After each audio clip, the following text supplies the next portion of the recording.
News 28 मराठीमध्ये आपले स्वागत आहे। आजच्या मोठ्या बातम्यांबद्दल बोलूया। गर्भाशय काढून टाकण्याच्या शस्त्रक्रियासंदर्भात पुनर्गठित राज्यस्तरीय समितीची पहिली बैठक संपन्न। राज्य शासनाने गर्भाशय काढून टाकण्याच्या शस्त्रक्रियासंदर्भात राज्यस्तरीय समिती पुनर्गठित करण्यात आली आहे। या समितीचे कामकाज अधिक गतीने तसेच प्रभावीपणे होण्यासाठी लवकरात लवकर जिल्हास्तरीय समित्यांच्या कामाचे स्वरूप लवकरच ठरविण्याचा निर्णय विधान परिषदेच्या उपसभापती डॉक्टर नीलम गोरे यांनी घेतला। ऊसतोड महिला कामगारांमध्ये आरोग्याविषयी व्यापक स्वरूपात जनजागृती करावी तसेच केंद्र व राज्य शासनाच्या विविध लोककल्याणकारी योजनांचा लाभ देण्यात यावे, असेही निर्देश डॉक्टर गोरे यांनी दिले। पुणे विधान भवन येथील झुंबर सभागृह येथे गर्भाशय काढून टाकण्याच्या शस्त्रक्रियासंदर्भात स्थापित राज्य समितीच्या बैठकीत त्या बोलत होत्या। यावेळी आमदार डॉक्टर मनीषा कायंदे दूरदृश्य प्रणालीद्वारे तर आमदार नमिता मुंदडा, आरोग्य सेवा संचालक डॉक्टर विजय कंदेवाड, आरोग्य सेवा अतिरिक्त संचालक डॉक्टर संदीप सांगळे, सहसंचालक डॉक्टर सुनीता गोल्हाईत, छत्रपती संभाजीनगर, बीड, नांदेड जिल्ह्यातील शासकीय आरोग्य संस्थांचे प्रमुख, समिती सदस्य डॉक्टर संगीता चव्हाण, युनिसेफचे आरोग्य तज्ज्ञ डॉक्टर मंगेश गडरी यांच्यासह तसेच समितीचे सदस्य उपस्थित होते। डॉक्टर गोरे म्हणाल्या, जिल्हास्तरीय समितीमार्फत मागील 3 वर्षातील राज्यातील ऊसतोड महिला कामगारांच्या आरोग्यविषयक समस्यांबाबत तपासणी करावी। खाजगी रुग्णालयात गर्भाशय काढून टाकण्याच्या शस्त्रक्रियांबाबत तपासणी करावी। रुग्णालयामार्फत अनावश्यक शस्त्रक्रिया करण्यात आल्या आहेत किंवा कसे याबाबतीत तपास करणे, अनावश्यक शस्त्रक्रियांवर प्रतिबंध घालण्यासाठी उपाययोजना सुचविणे आणि या समितीच्या वर्षातून कार्यक्रमाचे वेळापत्रक तयार करावे। बैठकीत महाराष्ट्रातील 17 जिल्ह्यात अग्रक्रमाने काम करण्याची आवश्यकता समोर आली। पुणे सिटी रिपोर्टर विठ्ठलराव बेडगेची रिपोर्ट।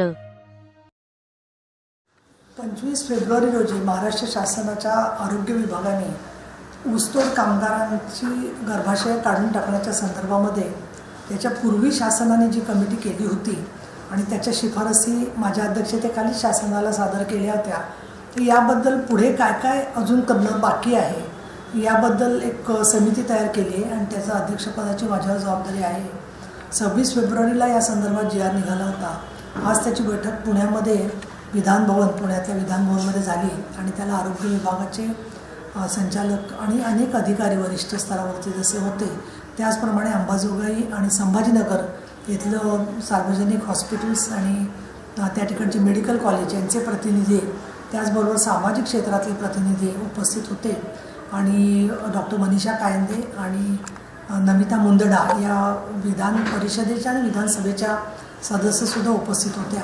आणि आज जी बैठक झाली त्यामध्ये मुख्यतः बीडमध्ये महिलांच्यामध्ये जागृती करण्यासाठी ऊसतोड कामगारांमधून ज्या आरोग्य साथी निवडलेल्या आहेत साधारणपणे 47,000, त्यांनी ऊसतोड कामगारांच्यावर जाऊन प्रत्यक्षात कशी जागृती करण्याचा प्रयत्न केला आहे जसं समोर आलं। त्याचबरोबर या स्त्रियांना आरोग्य सेवा पुरवण्यासाठी निदान 1 लाख महिलांपर्यंत आरोग्य विभाग पोचलेला आहे हे देखील समोर आलं।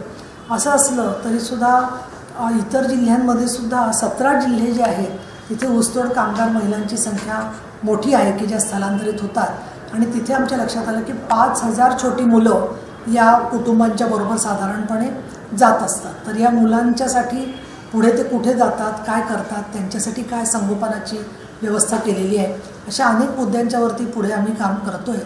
परंतु आरोग्य तपासणी करत असताना ज्याला काही कारण नाही आहे विशेष, केवळ गैरसमजातून किंवा मेडिकल शास्त्राच्या दुरुपयोगातून जिथे गर्भाशय काढून टाकली जातात का याच्याबद्दल सुद्धा डॉक्टर्सच्या संघटनांबरोबर सुद्धा चर्चा करण्याचा आमचा निर्णय झालेला आहे।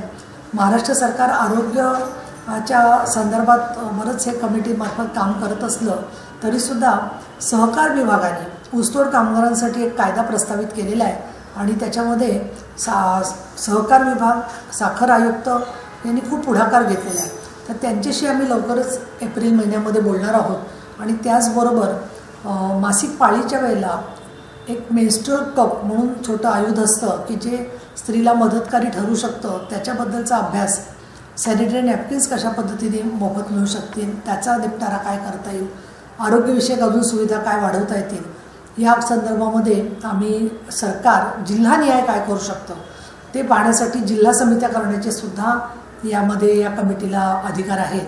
तर त्यानुसार त्या जिल्हा कमिट्यांनी काय काम करावं याबद्दल सुद्धा चर्चा झाली। त्याला अजून हळूहळू गती मिळालेली दिसेल आणि या दृष्टीने सुरुवात म्हणून अतिशय चांगली अभ्यासपूर्ण बैठक झालेली आहे.